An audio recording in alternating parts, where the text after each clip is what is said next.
ತಮಿಳುನಾಡಿಗೆ ಕಾವೇರಿ ನೀರನ್ನ ಹರಿಸುವಂತಹ ವಿಚಾರವಾಗಿ ಕರ್ನಾಟಕಕ್ಕೆ ಸುಪ್ರೀಂ ಕೋರ್ಟ್ನಿಂದಾನೂ ಕೂಡ ಗಾಯದ ಮೇಲೆ ಬರೆದಿದೆ. ಸಿಡಬ್ಲ್ಯೂಎಂಎ ಕೊಟ್ಟಂತಹ ಆದೇಶವನ್ನ ಪಾಲಿಸುವುದಕ್ಕೆ ಕರ್ನಾಟಕಕ್ಕೆ ಸುಪ್ರೀಂ ಕೋರ್ಟ್ ಸೂಚನೆಯನ್ನ ಕೊಟ್ಟಿದೆ. 1 ವಾರಗಳ ಕಾಲ ವಿಚಾರಣೆಯನ್ನ ನ್ಯಾಯಾಲಯ ಮುಂದೂಡಿದೆ.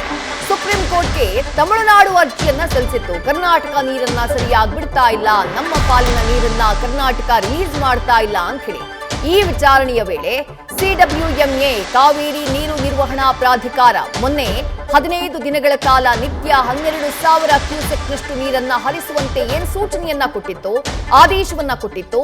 ಆ ಆದೇಶವನ್ನ ಪಾಲಿಸುವುದಕ್ಕೆ ಸುಪ್ರೀಂ ಕೋರ್ಟ್ ಈಗ ಸೂಚನೆಯನ್ನ ಕೊಟ್ಟಿದೆ. ಮುಂದಿನ ಸೋಮವಾರಕ್ಕೆ ವಿಚಾರಣೆಯನ್ನ ಮುಂದೂಡುವಂತಹ ಕೆಲಸವನ್ನ ಸುಪ್ರೀಂ ಕೋರ್ಟ್ ಮಾಡಿದೆ. ಕಾವೇರಿಯಿಂದ ಪ್ರತಿನಿತ್ಯ 12,000 ಕ್ಯೂಸೆಕ್ ನೀರನ್ನ ಹರಿಸಬೇಕು ಅನ್ನುವಂತಹ ಸ್ಪಷ್ಟ ಸೂಚನೆಯನ್ನ ನೀಡಲಾಗಿದೆ. ತಮಿಳುನಾಡಿನ ವಾದ ಏನಾಗಿತ್ತು? ಸಿಡಬ್ಲ್ಯೂಎಂಎ ನಿರ್ದೇಶನಗಳ ಹೊರತಾಗಿಯೂ ಅದನ್ನ ಪಾಲಿಸ್ತಾ ಇಲ್ಲ ಕರ್ನಾಟಕ, ನಮ್ಗೆ ನೀರೇ ಕಾಣಿಸ್ತಾ ಇಲ್ಲ, ನಮ್ಮ ರೈತರಿಗೆ ನೀರು ಬಿಡೋಕೆ ನಮಗ್ ಸಾಧ್ಯ ಆಗ್ತಾ ಇಲ್ಲ, ಎಲ್ಲಾ ನೀರನ್ನ ಅವರೇ ಉಳಿಸಿಕೊಳ್ತಾರೆ ಅಂತ ಹೇಳೋದಕ್ಕೆ ಹೇಗೆ ಸಾಧ್ಯ, ನಾವೇ ಇಟ್ಕೊಳ್ತೀವಿ ಅಂತ ಕರ್ನಾಟಕ ಹೇಳ್ತಾ ಇದೆ ಅಂತ ಹೇಳಿ ವಾದವನ್ನ ಮಂಡಿಸುತ್ತೆ ತಮಿಳುನಾಡು. ಕರ್ನಾಟಕ ಕೊಟ್ಟಂತಹ ಉತ್ತರ ಏನು? ಕೆಆರ್ಎಸ್ ನಿಂದ ನೀರು ಬಿಡುಗಡೆಯಾದಾಗ ಸಾಮಾನ್ಯವಾಗಿ ಆ ನೀರು ಹರಿದು ಹೋಗಕ್ಕೆ 48 ಗಂಟೆ ಸಮಯ ಬೇಕು, ಜೊತೆಗೆ ಕೆಲ ನಿಯಮಗಳನ್ನ ಕೂಡ ಅನುಸರಿಸಬೇಕಾಗತ್ತೆ. ಹಾಗಾಗಿ ಇದ್ದಕ್ಕಿದ್ದಂತೆ ನೀರನ್ನ ಬಿಡುಗಡೆ ಮಾಡೋದಕ್ಕೆ ಸಾಧ್ಯ ಇಲ್ಲ. ಇವತ್ತು ಬೆಳಗ್ಗೆಯ ವೇಳೆಗೆ ಕೊನೆ ಆದೇಶದಂತೆ 12,000 ಕ್ಯೂಸೆಕ್ಗಿಂತಾನೂ ಹೆಚ್ಚಿನ ನೀರನ್ನ ಹರಿಸಲಾಗಿದೆ. ದಿನವಿಡೀ 12,000 ಕ್ಯೂಸೆಕ್ನ ನಿರ್ವಹಣೆಯ ಖಚಿತತೆಗೆ ಸೂಚನೆ ನೀಡಲಾಗಿದೆ. 2 ತಜ್ಞ ಸಂಸ್ಥೆಗಳು ನಿರ್ದೇಶನವನ್ನ ನೀಡಿದ್ದಾವೆ ಅಂತ ಹೇಳಿ ಕರ್ನಾಟಕ ತನ್ನ ವಾದವನ್ನ ಮಂಡಿಸುವಂತಹ ಕೆಲಸವನ್ನ ಮಾಡುತ್ತೆ. ಅದಾದ ನಂತರ ನ್ಯಾಯಪೀಠ ಪ್ರಶ್ನೆ ಮಾಡುತ್ತೆ, ನಿಮ್ಮ ಪ್ರಕಾರ ಆಗಸ್ಟ್ 12ರ ನಂತರ ನಿತ್ಯ 12,000 ಕ್ಯೂಸೆಕ್ ನೀರನ್ನ ಹರಿಬಿಡುವಂತಹ ಆದೇಶವನ್ನ ನೀವು ಪಾಲನೆ ಮಾಡಿದೀರಾ ಅಂತ ಹೇಳಿ ಕರ್ನಾಟಕಕ್ಕೆ ಸುಪ್ರೀಂ ಕೋರ್ಟ್ನ ನ್ಯಾಯಪೀಠ ಪ್ರಶ್ನೆ ಮಾಡುತ್ತೆ. ಅದಕ್ಕೆ ಕರ್ನಾಟಕದ ಉತ್ತರ ಏನು? ಮೊದಲ 4-5 ದಿನಗಳ ಕಾಲ ನಮಗೆ ನೀರಿನ ಕೊರತೆ ಇತ್ತು. ಆಗಸ್ಟ್ 17ನೇ ತಾರೀಕು ಸಿಡಬ್ಲ್ಯೂಎಂಎ 12,000 ಕ್ಯೂಸೆಕ್ ನೀರನ್ನ ಪ್ರತಿನಿತ್ಯ ಬಿಡಿ ಅಂತ ಹೇಳಿದೆ. ಇವತ್ತು ಬೆಳಗ್ಗೆವರೆಗೂ 12,000 ಕ್ಯೂಸೆಕ್ಗಿಂತಾನೂ ಅಧಿಕ ನೀರು ಹರಿದಿದೆ. ಸಿಡಬ್ಲ್ಯೂಎಂಎ ಆದೇಶದಂತೆಯೇ ಅದನ್ನ ಖಚಿತಪಡಿಸಿಕೊಳ್ಳೋಕೆ ನಾವು ಪ್ರಯತ್ನ ಪಡ್ತಾ ಇದ್ದೀವಿ. ಅದು ನಮಗೆ ಬಹಳ ಕಷ್ಟಕರ, ಯಾಕಂದ್ರೆ ನಮ್ಮ ಜಲಾಶಯಗಳಲ್ಲೂ ನೀರಿಲ್ಲ, ನಮ್ಮ ರೈತರ ಹಿತವನ್ನೂ ನಾವು ಕಾಯಬೇಕು, ಕುಡಿಯುವ ನೀರಿನ ವಿಚಾರದ ಬಗ್ಗೆಯೂ ಕೂಡ ನಾವು ಗಮನ ಹರಿಸಬೇಕು. ಇಂಥ ಸಂಕಷ್ಟದ ಪರಿಸ್ಥಿತಿಯಲ್ಲೂ ನಮಗ್ ಕಷ್ಟ ಆದ್ರೂ ಕೂಡ ಸಿಡಬ್ಲ್ಯೂಎಂಎ ಆದೇಶವನ್ನ ಪಾಲಿಸುವುದಕ್ಕೆ ನಾವು ಪ್ರಯತ್ನವನ್ನ ಪಡ್ತಾ ಇದ್ದೀವಿ ಅಂತ ಹೇಳಿ ಕರ್ನಾಟಕ ವಾದವನ್ನ ಮಂಡಿಸುತ್ತೆ. ಅದಾದ ನಂತರ ನ್ಯಾಯಪೀಠ ಹೇಳುತ್ತೆ, ನೀವು ನೀರನ್ನ ಸಂಗ್ರಹಿಸುವುದಕ್ಕೆ ಸಾಧ್ಯ ಇಲ್ಲ, ನೀರು ಸಂಗ್ರಹಿಸದೇ ಇರುವಂತಹ ಪ್ರಶ್ನೆಯೇ ಇಲ್ಲ, ಈ ಅರ್ಜಿಯ ವಿಚಾರಣೆಯನ್ನ ನಾವು ಮುಂದೂಡ್ತೀವಿ.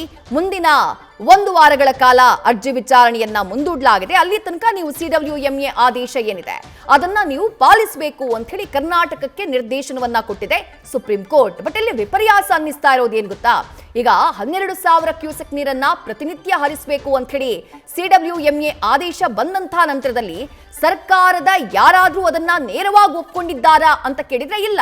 ನಾವು ತಮಿಳುನಾಡಿಗೆ ನೀರನ್ನ ಹರಿಸ್ತಾ ಇದೀವಿ, ಸಿಡಬ್ಲ್ಯೂಎಂಎ ಆದೇಶವನ್ನ ಪಾಲಿಸ್ತಾ ಇದೀವಿ ಅನ್ನುವಂತಹ ಮಾತನ್ನ ನೇರವಾಗಿ ಹೇಳಿಲ್ಲ. ಡ್ಯಾಮ್ನಲ್ಲಿ ನೀರು ಜಾಸ್ತಿ ಇತ್ತು, ಹಾಗಾಗಿ ಹರಿಬಿಡ್ತಾ ಇದೀವಿ, ಸ್ವಲ್ಪ ನೀರು ಹೋಗ್ತಾ ಇದೆ, ಈ ರೀತಿಯಾದಂತಹ ಸಮಜಾಯಿಷಿ ಸರ್ಕಾರದಿಂದ ಬಂದಿತ್ತು. ಕೆಲವು ಸಚಿವರಂತೂ ಅಂದ್ರು ಇಲ್ಲ, ನಾವು ಹರಿಸ್ತಾನೆ ಇಲ್ಲ ತಮಿಳುನಾಡಿಗೆ ನೀರು ಅಂತ ಹೇಳಿ. ಬಟ್ ವಿಪರ್ಯಾಸ ನೋಡಿ, ಸುಪ್ರೀಂ ಕೋರ್ಟ್ನಲ್ಲಿ ವಾದ ಮಂಡನೆಯ ಸಂದರ್ಭದಲ್ಲಿ ನಿಜಕ್ಕೂ ಸರ್ಕಾರ ತಮಿಳುನಾಡಿಗೆ ನೀರನ್ನ ಹರಿಸಿದ್ಯಾ ಇಲ್ವಾ ಅನ್ನುವಂತಹ ಸತ್ಯವನ್ನ ಒಪ್ಕೊಂಡಿದೆ. ನೀರನ್ನ ಹರಿಸ್ತಾ ಇರೋದನ್ನ ಬಹಳ ಸ್ಪಷ್ಟವಾಗಿ ಹೇಳಿದೆ. ಸಿಡಬ್ಲ್ಯೂಎಂಎ ಆದೇಶವನ್ನ ಪಾಲಿಸುವುದು ನಮಗೆ ಕಷ್ಟ ಆದ್ರೂ ನಾವು ಅದನ್ನ ಖಚಿತಪಡಿಸಿಕೊಳ್ತಾ ಇದೀವಿ. ಏನನ್ನ ಖಚಿತಪಡಿಸಿಕೊಳ್ಳೋದು? ಪ್ರತಿನಿತ್ಯ 12,000 ಕ್ಯೂಸೆಕ್ ನೀರನ್ನ ತಮಿಳುನಾಡಿಗೆ ಹರಿಸಬೇಕು ಅನ್ನುವಂತಹ ಸಿಡಬ್ಲ್ಯೂಎಂಎಯ ಆದೇಶ ಏನಿದೆ ಅದನ್ನ ನೀರು ಹರಿಸುವ ಮೂಲಕ ಖಚಿತಪಡಿಸಿಕೊಳ್ಳುವಂತಹ ಕೆಲಸವನ್ನ ನಾವು ಮಾಡ್ತಾ ಇದೀವಿ ಅಂತ ಹೇಳಿ ಕರ್ನಾಟಕ ಸುಪ್ರೀಂ ಕೋರ್ಟ್ನಲ್ಲಿ ವಾದವನ್ನ ಮಂಡಿಸಿದೆ. ಅಲ್ಲಿಗೆ ನೀರನ್ನ ಹರಿಸ್ತಾ ಇರುವುದಂತೂ ಸ್ಪಷ್ಟ. ನಿಗದಿತ 12,000 ಕ್ಯೂಸೆಕ್ಗಿಂತ ಅಧಿಕ ನೀರೇ ಹರಿದು ಹೋಗ್ತಾ ಇದೆ ತಮಿಳುನಾಡಿಗೆ ಅನ್ನೋದು ಕರ್ನಾಟಕದ ವಾದ. ಈಗ ಮುಂದಿನ 1 ವಾರಗಳ ಕಾಲ ಕರ್ನಾಟಕ ನೀರನ್ನ ಹರಿಸಲೇಬೇಕು ಅಂತ ಹೇಳಿ ಸುಪ್ರೀಂ ಕೋರ್ಟ್ ಆದೇಶವನ್ನ ಕೊಟ್ಟಿದೆ. ವಿಚಾರಣೆಯನ್ನ ಮುಂದಿನ ಸೋಮವಾರಕ್ಕೆ ಮುಂದೂಡಿಕೆ ಮಾಡುವಂತಹ ಕೆಲಸವನ್ನ ಮಾಡಿದೆ.